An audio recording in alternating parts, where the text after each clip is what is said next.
In general, please use the chat function. It's accessible from the control panel at the bottom of your screen, and you can let us know where you're tuning in from by typing it into the chat.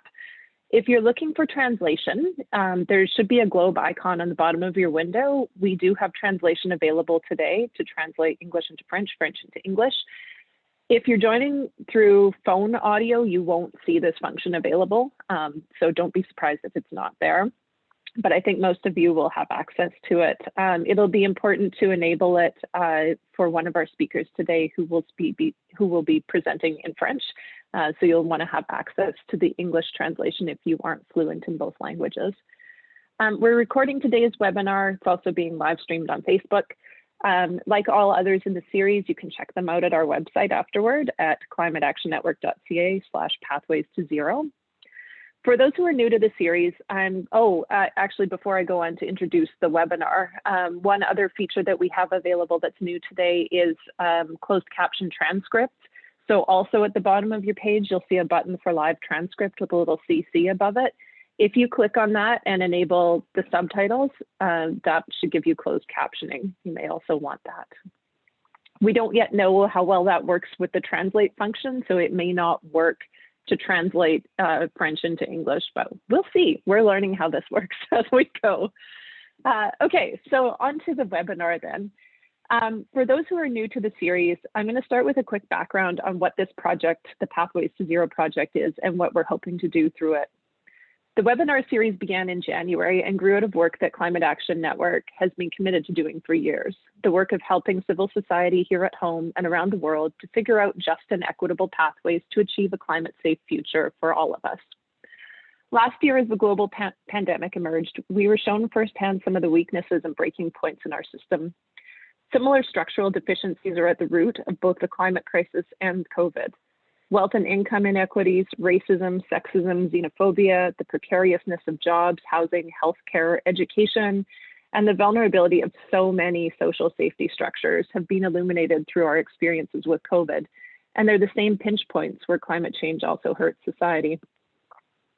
Last year, Climate Action Network Canada's response to the COVID crisis was to double down on our efforts to convene the broadest and most far-reaching civil society conversations possible.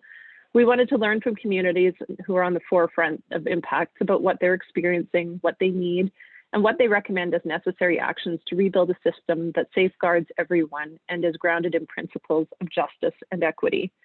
This year, we're putting some of that same convening spirit into this webinar series, bringing you stories of climate justice solutions from all corners of civil society. We hope what you take away from this series is a renewed sense of hope, inspired by the commitment and passion of brilliant, generous people from all walks of life. Together, we will learn from one another as we co-create the future we all want, one that's safe, just, and has room for everyone. You can see the full schedule of our webinar series at climateactionnetwork.ca/pathways-to-zero, as I mentioned before, and there you'll find the details for each week, including speakers and registration links. Note that you have to register for every webinar separately, so make sure you do that, including for the second part of this one that's happening tomorrow at the same time. We'll be uploading recordings of each webinar to our website, so if you miss a week or know someone who wants to check out a conversation, know that the videos will always be there for you. Again, a reminder, this is available in both English and French. Make sure to make use of our fantastic interpreter services. Our interpreter today is Madeline. Thanks for being with us. Okay, and now we can get on with this week's webinar. So this week's webinar is on workforce transitions, and it's divided into two parts. Today, I'm talking with 5 labor, social, and climate justice experts about where and how transitions are impacting the workforce. Tomorrow at the same time, we'll continue the discussion with folks who are helping to foster grassroots bottom-up solutions and guide workforce change in response to climate justice demands. Lauren will drop the registration link for tomorrow's session into the chat for those of you who haven't already registered. Today, we're inviting our guests into a panel discussion rather than having 5 separate presentations in order that we can get as much rich conversation into our mere 1 hour that we have available to us. So throughout the discussion, please post any questions that you have using the webinar's Q&A function or throw them into the chat. And if time allows, we'll draw on the questions that we see there. So to start by introducing our 5 panelists, I'm very happy to be having the opportunity to speak to all of these people today. We've had some really rich conversations in preparation for today's session, so really looking forward to this. Patrick Rondeau is joining us from the Quebec Federation of Labour, where he's the Environment and Just Transition Advisor. The Quebec Federation of Labour is a CAN-Rac member organization. Sayed Hassan is the Executive Director of the Migrant Workers Alliance for Change and also a member of the Migrant Rights Network.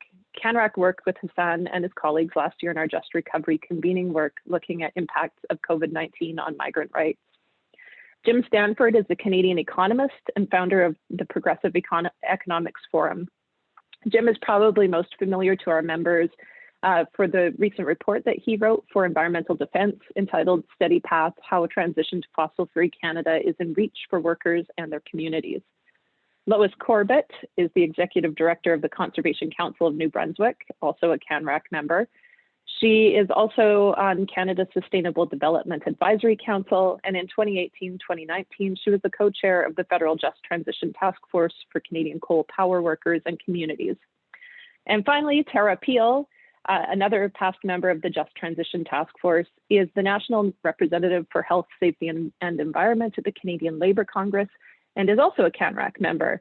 Tara is also on the board of directors for Climate Action Network Canada, and she's on the National Steering Committee for the Green Economy Network and serves as a member of the Council of Governors for the Canadian Centre for Occupational Health and Safety.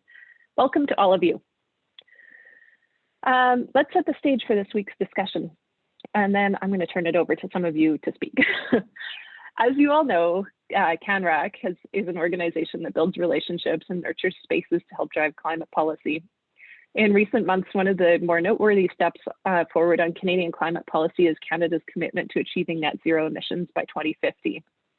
A piece of federal legislation, Bill C-12, Canada's Net Zero Emissions Accountability Act, is under review, and it will provide one part of the policy framework to ensure the federal government is able to meet this mid-century commitment.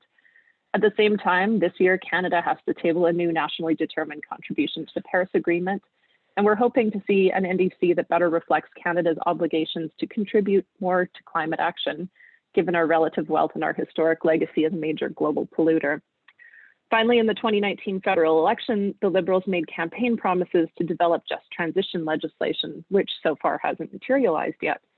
We know that early aggressive action is what's needed to curb emissions and set economic and social trajectories for the types of major system-wide changes needed to meet our mid-century goal. And in fact, this decade and the next few years especially are when we'll need to do much of the heavy lifting.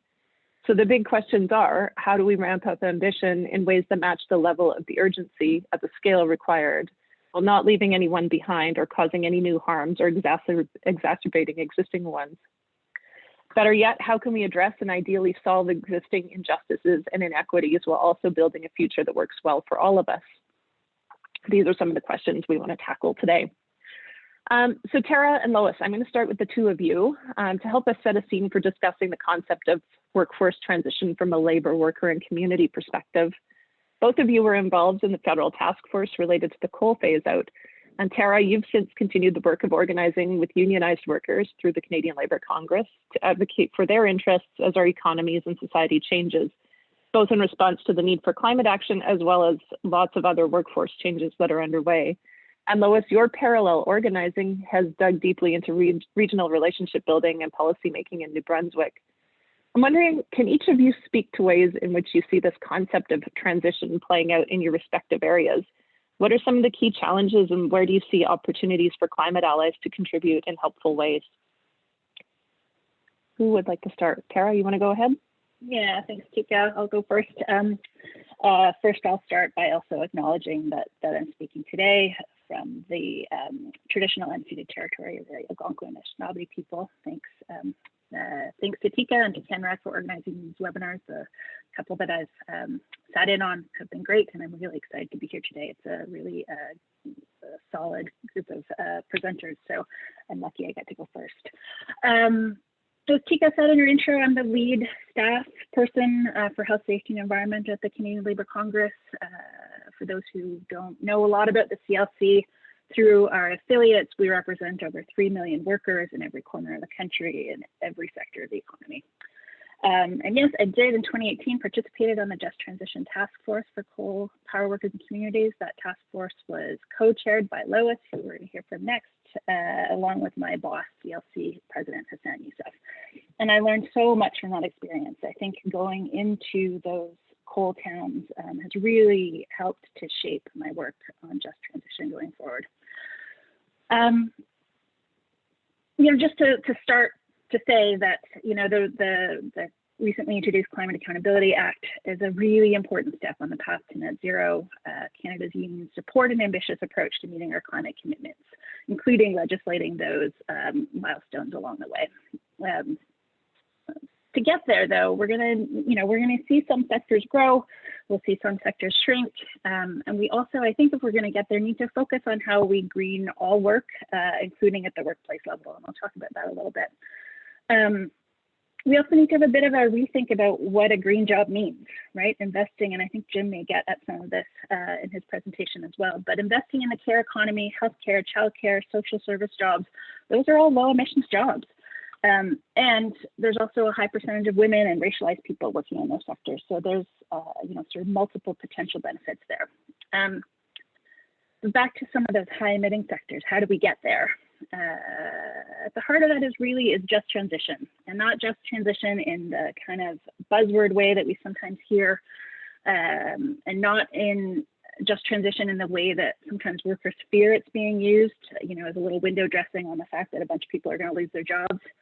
But just transition in the way that the ILO, the International Labour Organization, describes it. The ILO is the only UN body where governments, employers, and worker representatives negotiate standards, convention guidelines, all kinds of work around the world of work. So there are just transition guidelines put out by the ILO, and they're important. So that when I talk about just transition, that's the context that I'm talking about it in.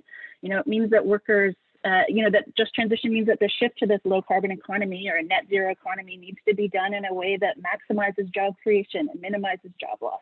That needs to be foremost in their thinking. It means that workers need to be at the table with governments and their employers negotiating this transition, making sure that workers' needs are prioritized, whether that's at the national, sectoral, or workplace level. So that employers don't just get to walk away from their workforce, so that workers who need training or transitional supports to get from here to get there get that, so that workers who are close to retirement after a lifetime of contribution get to retire with dignity and some security.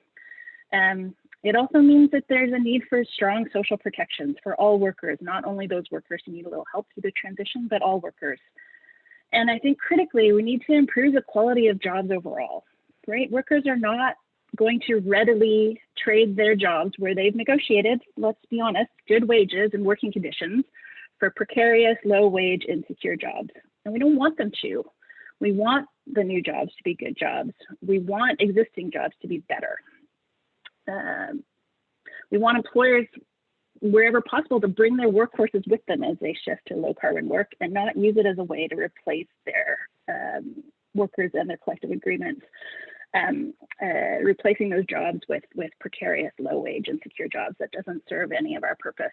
And we need to make sure that as we invest in clean energy infrastructure, whether that's greening the grid, green buildings and retrofits, decarbonizing transportation, that we do that in a way that increases equity in the way we access those good jobs, to those good jobs and training opportunities that go along with that infrastructure spend. And one of the tools we have to do that are mechanisms like community benefits agreements. So we need to be thinking about both sort of the broad quality of jobs, but also how we make sure that those new jobs are good jobs.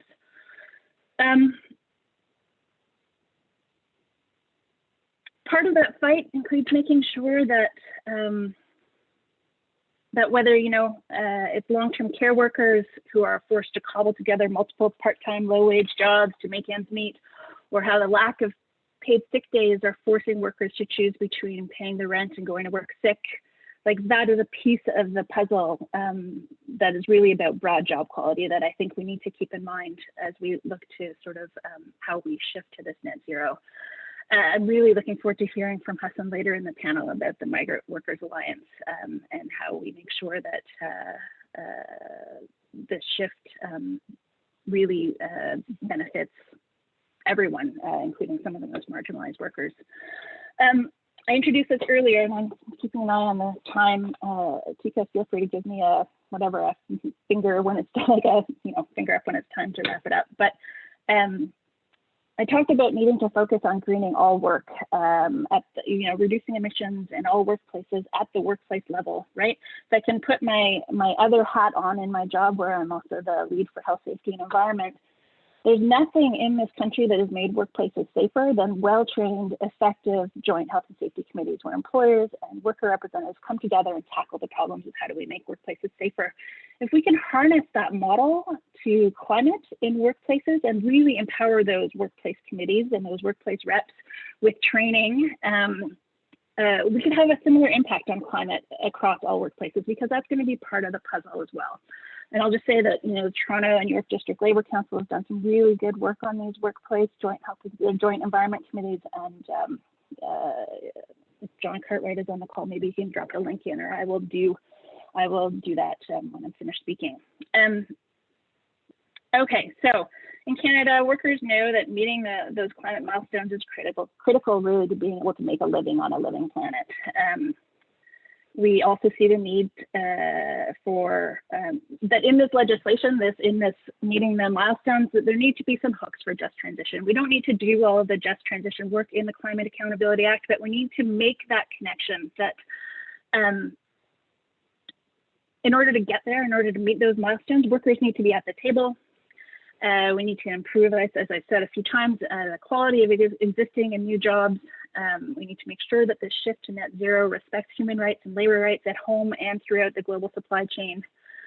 And we need to make sure that workers are entitled to safe workplaces from sort of start to finish. We've seen in some of those places, where decommissioned coal plants and coal mines that are shutting down, as there's a drive to squeeze every last penny of profit out of those industries, that sometimes corners are cut on things like health and safety, and we need to make sure that that's just like bottom line not okay. So I think I'm pretty close to my time, but again, just to say that Canada's unions support ambitious climate action. We support legislating those emissions reduction milestones along the way to net zero. But we also know that without intentional focus on decent work and just transition needed to get there, workers are vulnerable. Workers are vulnerable to those forces who tell them that climate action itself is the enemy, that we don't need to go as far, as fast as we know that we need to go. And to, frankly, to those who would set up war rooms to attack environmentalists while with the other hand undermining workers' rights. So I'm so happy to see CAN-Rac pulling this webinar series together, and the real commitment that I've seen from Canada's environmentalists to prioritizing human rights, labor rights, and just transition on the path to net zero. So thanks again for having me. Thanks, Tara. Thank you so much for that. Lois, I'm going to hand it over to you for your comments.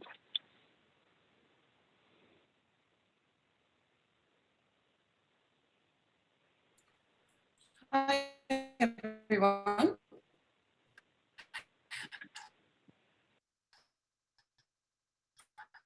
I just want to give a shout out to Mark, who's also, I think, in the audience, and he was a member of the task force as well. So hi, Mark. It's nice to see you virtually, at least, and I'm seeing all the great friends from clear coast to coast to coast, as we say in Canada, I guess.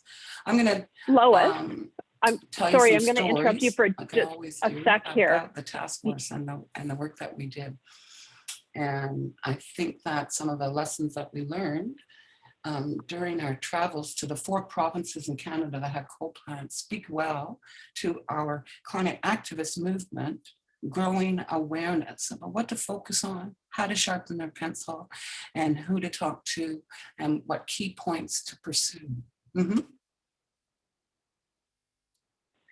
Oh, Lois, I was just going to say to you to maybe keep your video off, since I know your internet connection isn't very stable given the storm that you're experiencing right now. So I think Nathan shut your video off just in case you're wondering, but you're coming through fine. So carry on.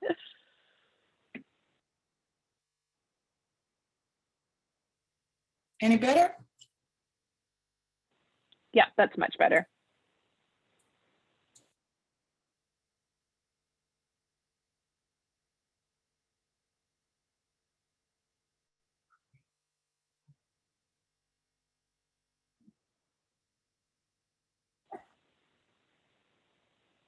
Okay.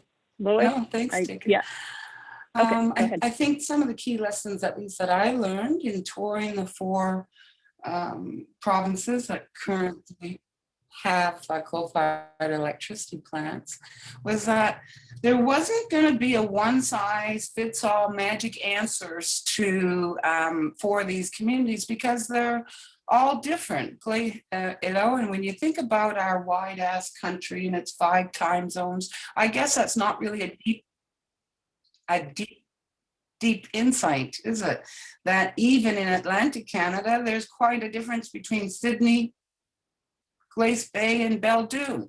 And so then there's a major difference between the Alberta and Saskatchewan coal communities in comparison to northern New Brunswick and Cape Breton Island. So we did learn that when we talked to the workers and the community leaders in every town and community that we visited. The consultations that the task force itself hosted, I found, and Tara and Mark can correct me if they think I'm wrong, but they were definitely Canadian in their nature. People were really nice. We had great sandwiches and lots of cookies.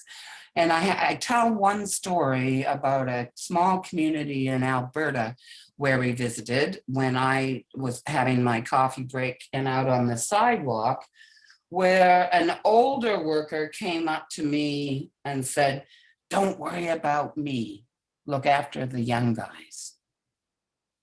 And then in the next coffee break, same community, same audience, same workers, same union. The young guy came up to me and said, "Don't worry about me, look after the old guys." And it was just sweet, I thought. But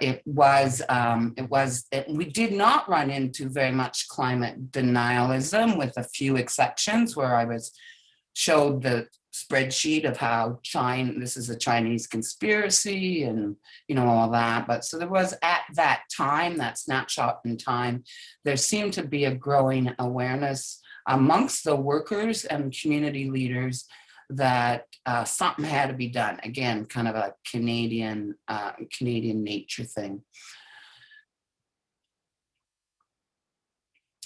The other key strength, I think, to the task force itself was the very strong and dominant presence of labor.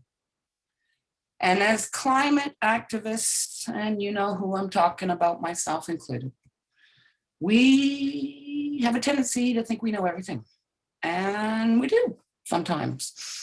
But it was the presence and the principles brought about through the social justice movement and labor organizing that kept us on track, and really, I think, put some of the necessary detail around this very concept of just transition and turned it into reality. And so that was very important. And I think it's something that us in the climate justice movement need to remind ourselves is how important organized labor is to all of us and to all of our issues, not just the transition to a low carbon economy. When we would first start it on the task force and the climate activists would come to the community sessions, invariably one of them would ask me before the session started, why were we just focusing on coal?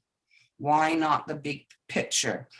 And that is a tendency that we have to have that kind of natural Canadian, maybe it's international instinct of the what about this, and what about this, and add that, and add that. I think that the task force terms of reference and its focus on coal, narrow as it was smart, justified for the time, and it helped us in the Canadian climate movement and labor movement and, quite frankly, federal government movement get our feet wet on something concrete as opposed to the big change the world picture.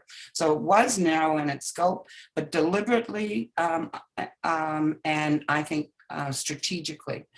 And then the activists, and you guys on that call know who I mean, would kind of look at me askance and then say, well, okay, well, we'll suck it up for now.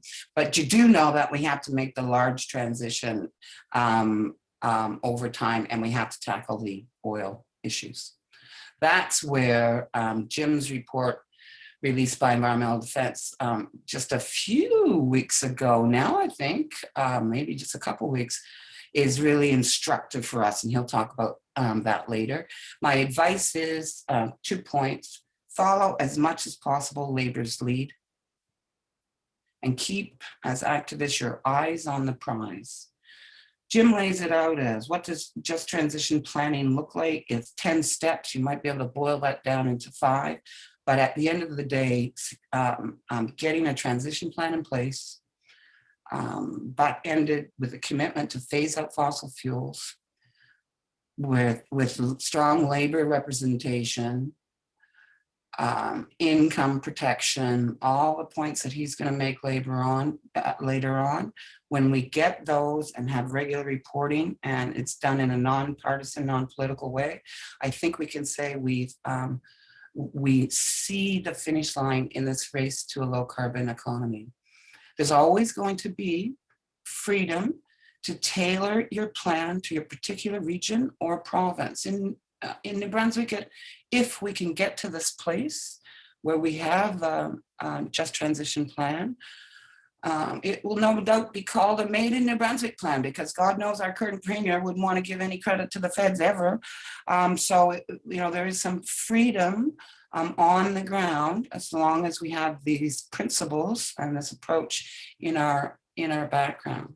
The other key point or piece of advice right now is watch the US. I haven't said that for a very, very long time. But I was listening to Gina McCarthy yesterday talk to about 400 environmental journalists in the US about just transition. And as you guys know, Gina's been a friend of ours and our movements, both labor movement and environmental movement, forever, way, way back when she worked with Senator Kerry in Massachusetts, way, way back on the old days of acid rain, way, way, way back. She's got that darn Boston accent too that you can just listen to all day long. It's very charming, but she really knows her stuff. But we are going to see some job security, some transition thinking, and some genuine outreach, community by community in the US. And because they're so important to our economy here in the East Coast and all of Canada, it's one thing that we want. Also, for you looking to beef up the Climate Accountability Act federally, you might also be well advised to take a look at the Westray Mining Act. One of the first pieces of pro-labor coal connected legislation in the country. And I try to always mention that because I find that we tend to forget about it. But of course, I was working in Nova Scotia at the time the Westray mine collapsed. So I never forget the workers' lives lost in that coal tragedy. There's Lois, thank you. Thank you so much. A great stories about the task force. It looks like we're kind of losing your audio. I think it's a big shout out to Climate Action for including this in part of its mobilization series. And on the prize, a little bit of focus and discipline never hurts. Thank you so much, Lois. Yeah, that was great. Thank you so much. Thanks for bearing with us through your internet glitches too. I know that's challenging. So I'm keeping my eye on the clock here. I'm done. We're a little wee bit. Okay. Great. go. Yep. We're just a little bit behind time, but that's okay. I put some buffer time at the end anyhow, so I think we're okay. We're going to switch tracks a little bit here. So Tara and Lois both spoke a little bit to climate justice considerations in the ways that we're thinking about workforce transitions. Tara in particular talked about the need to have retirement with dignity and security, having jobs that are inclusive, the low carbon economy jobs that are inclusive. But I'd like to dive a little bit deeper into understanding how changes associated with decarbonization over the coming years could affect our society's most marginalized peoples. Hassan, I'm going to turn to you to speak about how we might be able to protect migrants and those in positions of extreme precarity from uncertainties that lie ahead. How does this tie into our broader fight against discrimination and the fight for decent work? Thank you, Teka, and thank you everyone at Climate Action Network for having me here. And I'm overjoyed to be with this panel to discuss these very complex and crucial questions of our time. I've actually put together a presentation which kind of kills the whole conversational vibe, for which I apologize. It is that there are these questions that I thought there were so many ways to answer and so much to say. So what I'm going to do is I'm going to spend a few minutes actually laying out some broad points, each of which have books written about them. And also many of them are things that you have all worked on and understood. So, and I'll go through them and try to say our response has to respond to these sort of 14 interconnected elements. So let me just get started. So the first thing I want to say is that you cannot separate land and water from the rest of life. Little is gained, much is lost. This land, this place is colonized. Here I mean Canada, and the work of liberation remains. What that means is that laws that are made in Canada are made by a colonial government. Laws that strengthen their power may limit our freedom. Caretakers of land and community know what to do, and they are doing it. And here, when I speak of caretakers, I speak of all of the people who are taking care of land and community the world over. We want to re-emphasize over and over again that climate change is not just extreme weather events. In fact, the most crucial way in which climate change is affecting the world's working class is through decrease in crops, productivity, increased desertification, and therefore increase in poverty. Lives and livelihoods are being threatened by climate change that does not look like extreme weather events. We have to stop chasing the flood stories. And around the world, as living on the land becomes difficult, peasants move to towns, workers to cities, migrants and refugees abroad. There is a movement of people that is taking place, as well as movement of all life as a result of this. But whether it is peasants or workers, migrants or refugees, here or abroad, we are also all human, and our approach to just transition must include all these stories. Now, Canada is responsible for climate change. It has a disproportionate ecological debt, and reparations must be paid. Just transition, a pathway to zero must include a plan for reparations. It is crucial to understand that when we speak about climate migration, we're not just speaking about climate refugees. As I laid out, climate migrants are the whole of the world that is being impoverished and forced out of our places we've called home.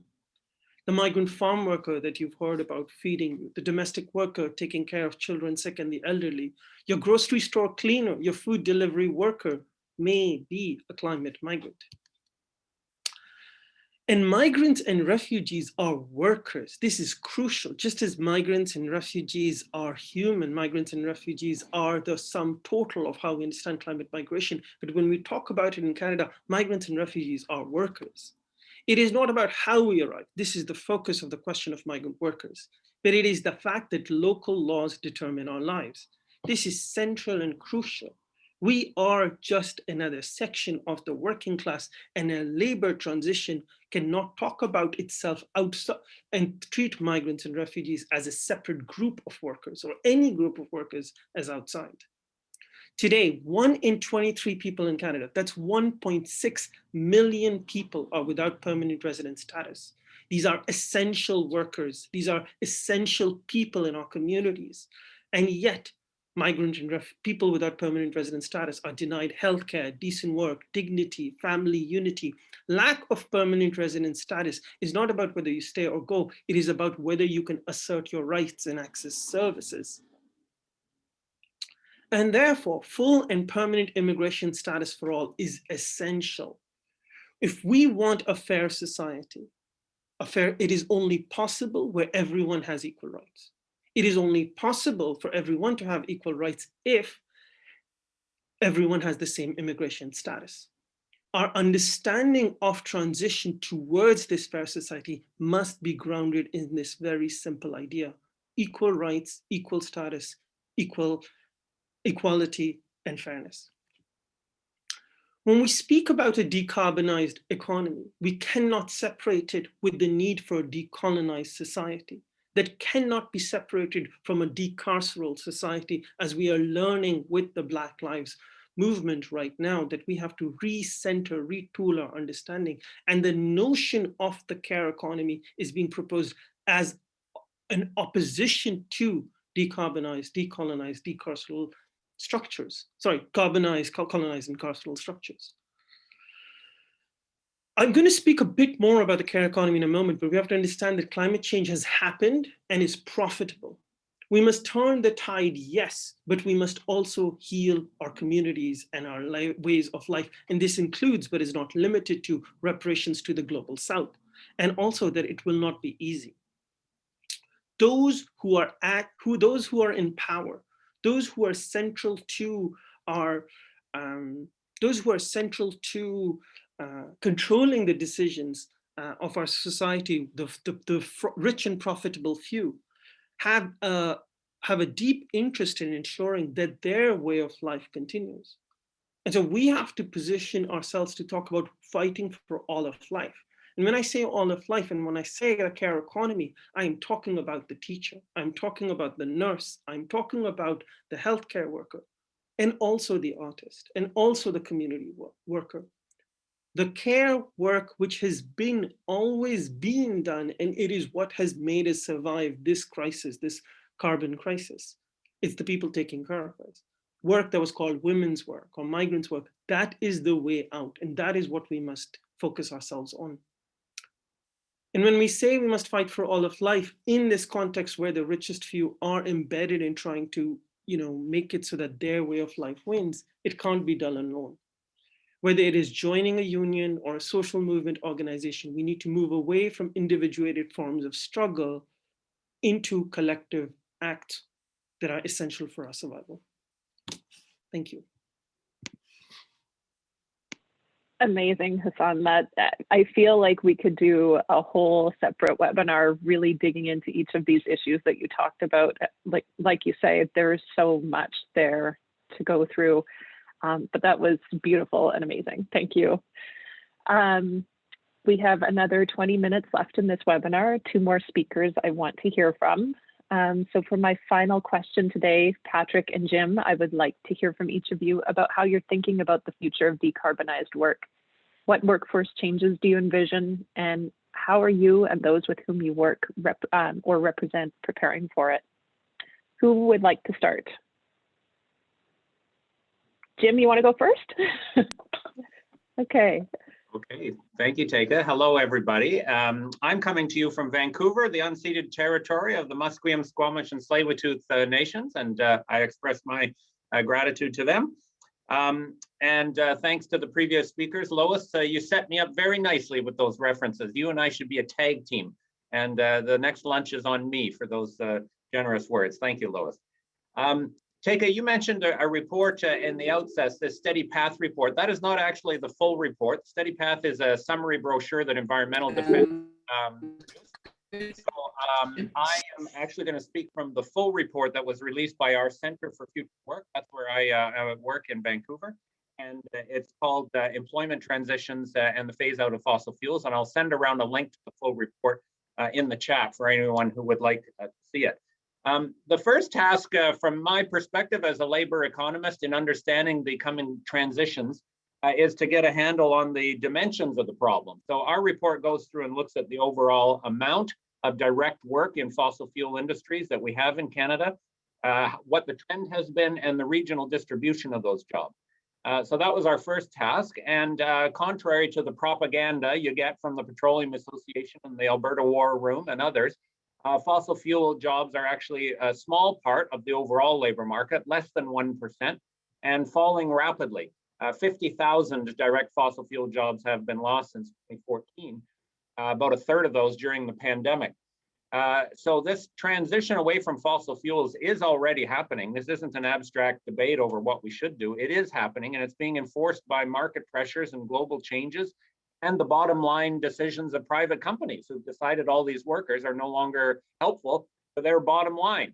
So the idea that the energy CEOs and Jason Kenney and so on are the friends of fossil fuel workers is, if I can use the technical term, bullshit. Bullshit is a technical term in economics. It means hypothesis unsubstantiated by empirical verification. And this is right out bullshit.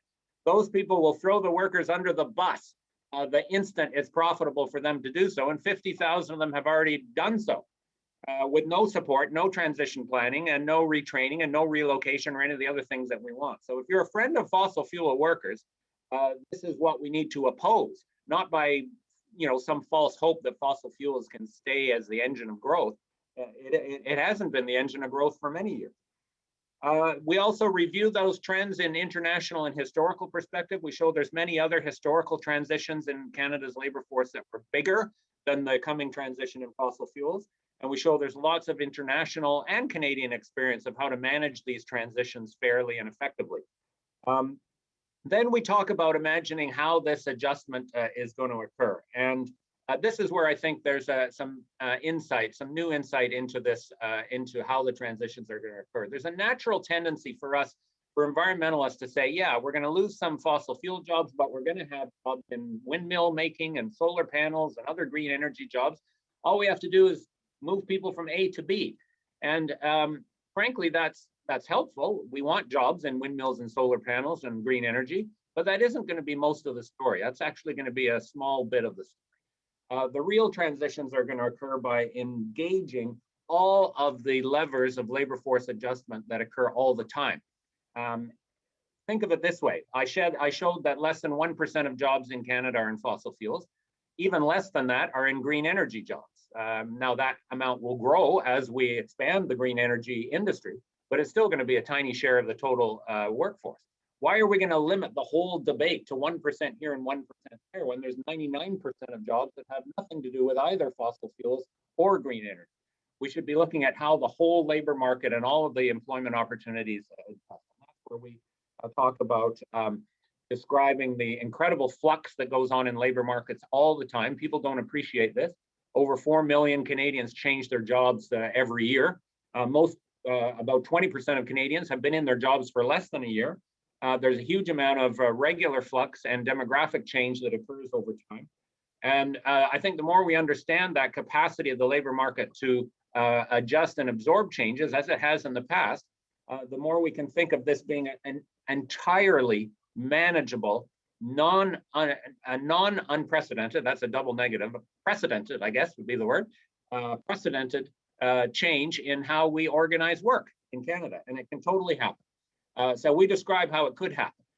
We describe a 20-year timeline. It could be more than 20, it could be less than 20, depending on your view. I'm not a climate scientist, but let's take a 20-year timeline to phase out fossil fuels from most uses. If we phased out all of direct fossil fuel work in Canada over a 20-year period, that's a loss of 8,000 jobs per year. But fossil fuel workers on average are older than the typical Canadian. So most of that adjustment is going to be absorbed through normal retirement. Most fossil fuel workers are going to retire before that 20-year period is up. So let's first of all, engage that lever of adjustment and encourage people to retire. And at the same time, encourage people not to go into this industry, because this industry is a sunset industry. There's no doubt about it. Secondly, there's all kinds of other forms of voluntary severance as people lead lives and make changes and move and do other things. And that happens all the time, including in fossil fuel industry. Engage that. Obviously, retraining and reskilling is part of it.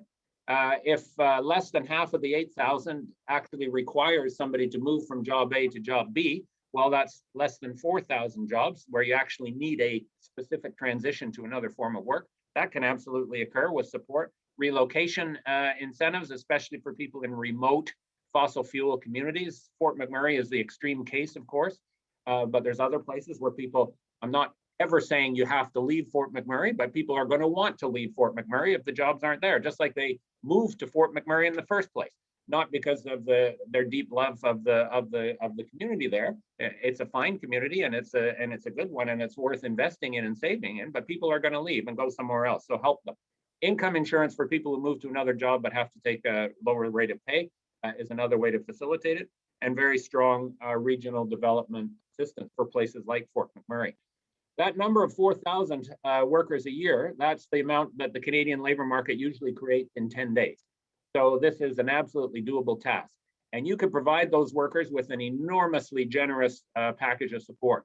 $250,000 each if it went to retraining, relocation, income insurance, early retirement incentives, or other support, means $1 billion a year. $1 billion a year, if I can use another technical term in economics, sweet fuck all, $1 billion a year, relative to the total cost of the energy transition and the investments and the other profits even that are still being sucked out of the fossil fuel industries. $1 billion a year over the next 20 years would provide for a very generous, well-funded and comprehensive transition plan. And we could do this without a single involuntary layoff. I think that's the goal that we should set. We should say we're going to transition, but there's no transition unless we can take care of the people that are there, and we can absolutely do that. And we've shown that it's absolutely feasible. So I'll leave it at that. I'm sorry we don't have more time for this all. I love this discussion. I love the other presentations and look forward to carrying it on. This is such a fun conversation we're having today. I wish we could take hours to do it. Sadly, we have 10 minutes remaining. So I see there is really good conversation happening also in the chat, lots of questions and comments. Maybe those of you, the panelists who've already spoken, can contribute to that conversation there, since I don't think we'll get a chance to address questions at the end. Patrick, I'm going to turn it over to you, and then I'll come back at the very end and just close us out for the day. Thanks. Oh, you're muted. Merci beaucoup, Tika. I'm going to speak in French, so you, if you don't understand French, you can go to the translation at the bottom of the screen. Deux mots sur la FTQ, la Fédération des travailleurs et travailleuses du Québec. C'est une centrale syndicale au Québec parmi 9 autres. Nous avons un pluralisme syndical au Québec, mais est de loin la plus grande.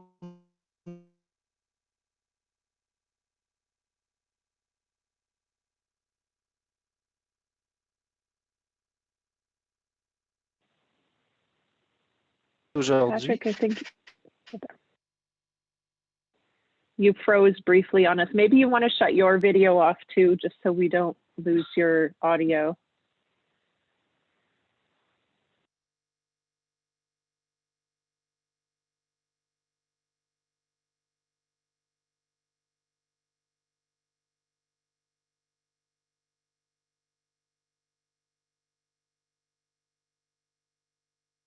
Okay, can't you hear me? Perfect. It's working Okay. now. Thank you.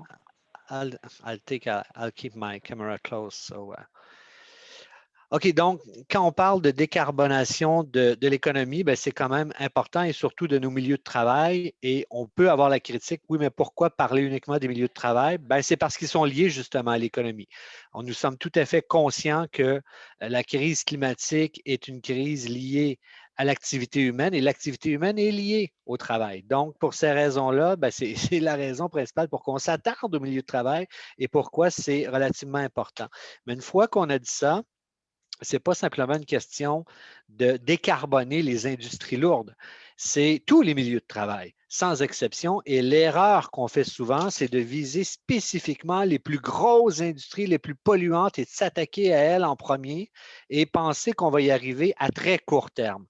Or, malheureusement, ce n'est pas de cette façon-là qu'on réussit à la FTQ. Ce n'est pas comme ça qu'on l'adresse parce que tous les milieux sont importants, que ce soit les garderies, que ce soit des bureaux de fonctionnaires, que ce soit au niveau des universités. Il y a de la décarbonation à faire dans tous ces milieux-là.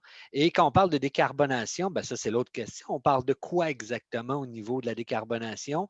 Rapidement, on pense qu'on réduit le truc aux technologies propres.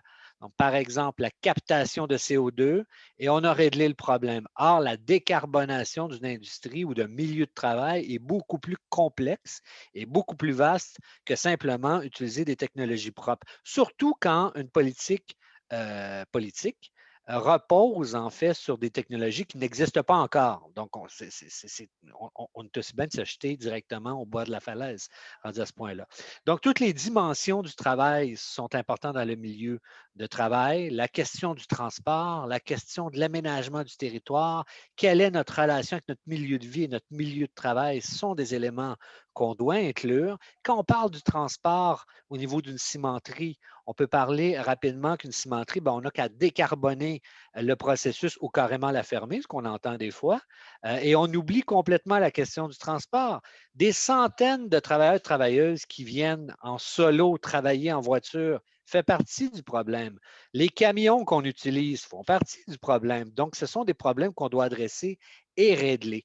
Et ultimement, la décarbonation d'une entreprise, ça signifie aussi adresser la question de l'économie. Donc, ça signifie que les concepts d'économie circulaire ou d'économie sociale font partie de la décarbonation d'une industrie. Donc, ça, c'est important de garder tout ça en tête et c'est la façon dont nous, on le prend. Mais ultimement, si on veut réussir une transition juste, l'ingrédient principal est la planification.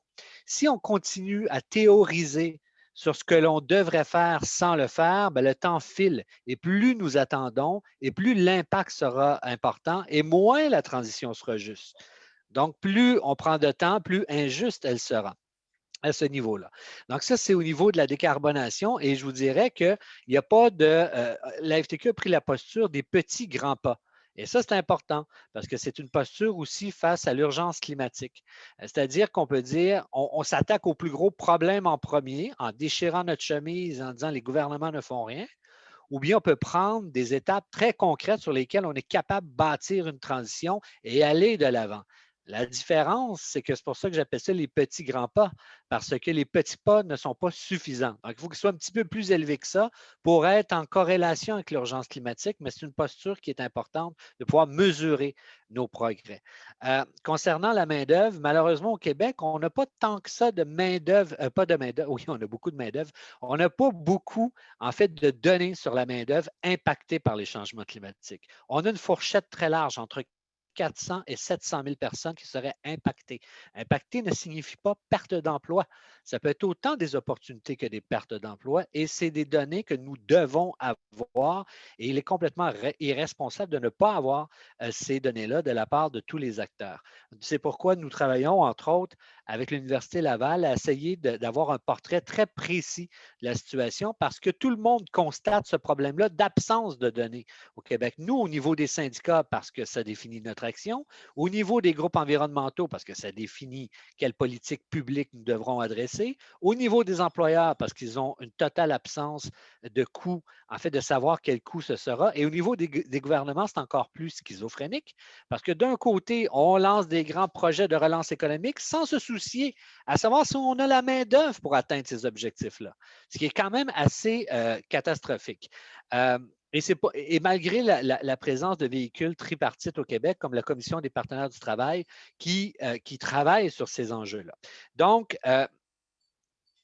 une fois qu'on a dit ça, par contre, c'est de réduire la question aussi de la transition juste à la formation professionnelle. Et il y a une erreur là-dedans qui est relativement importante et encore pire quand on l'amène strictement sur la question de l'accompagnement et des mesures d'accompagnement. On entend souvent ça, hein, la transition juste, c'est comment nous allons accompagner nos milieux de travail vers la transition. Or, ce n'est pas ça que les travailleurs veulent entendre. Ils ne veulent pas entendre comment ils vont mieux perdre leur emploi. Ils veulent savoir comment ils peuvent faire pour ne pas perdre leur emploi. Et il y a une nuance qui est très importante là-dedans. Et sinon, on est propice au conflit de travail parce qu'ils ont peur, ils résistent. À défaut de solution, les gens résistent. Et on l'a entendu un petit peu plus tôt parmi les autres intervenants. Donc, on travaille à ce qu'ils soient plus spectateurs, en fait, acteurs plutôt que spectateurs dans leur milieu de travail. Et c'est pour ça qu'au niveau de la FTQ, le concept de transition juste, on l'a décliné en 3 étapes. On entend souvent des chaires de recherche ou des scientifiques définir la transition juste. Hein. Une transition juste, elle peut être managériale ou elle peut être structurelle ou elle peut être transformative. FTQ, on dit, on n'a pas à les séparer, il faut faire les 3. Donc, elle doit être préventive, réparatrice et transformative. Ça, c'est relativement important et c'est pour ça que depuis 2015, on se prépare à la FTQ au niveau de la transition juste suite à notre passage à la COP 21. Et oui, on s'appuie sur les principes directeurs pour une transition juste de l'Organisation internationale du travail parce qu'il y a une différence importante à faire entre une transition juste et la transition juste. C'est sûr qu'on veut tous une transition juste, inclusive et on met tout là-dedans. Hein? Mais il y a un concept qui est très précis qui permet au milieu de travail et aux syndicats de s'impliquer et il faut laisser cet espace-là et le préserver parce qu'il y a une bonne part de solutions à ce niveau-là.